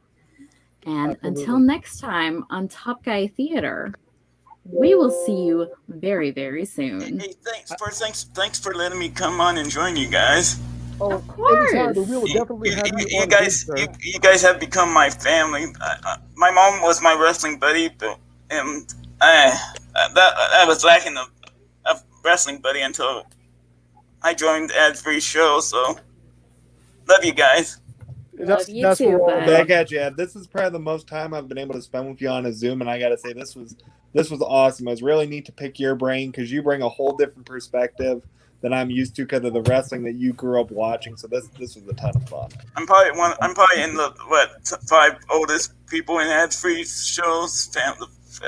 Me, Mark Nelson,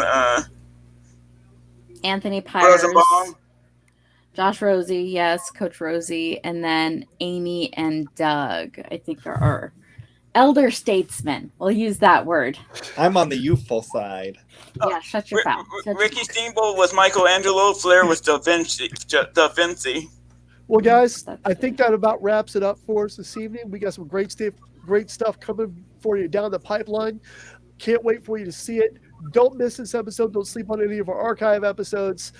For Michael McClanahan, Brandy Wagner, Eddie Prather, and Adam O'Neill, all the way from Ireland, this has been Top Guy Theater, and we will see you next time.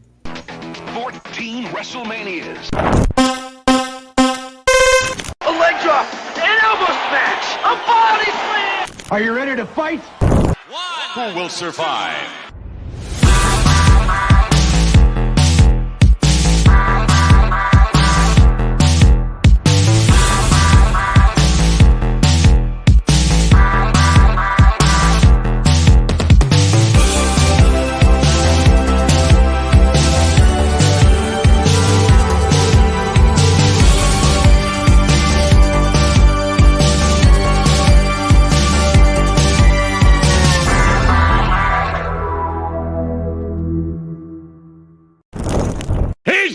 out. Goodbye. Later. Out. Bye. Out. That was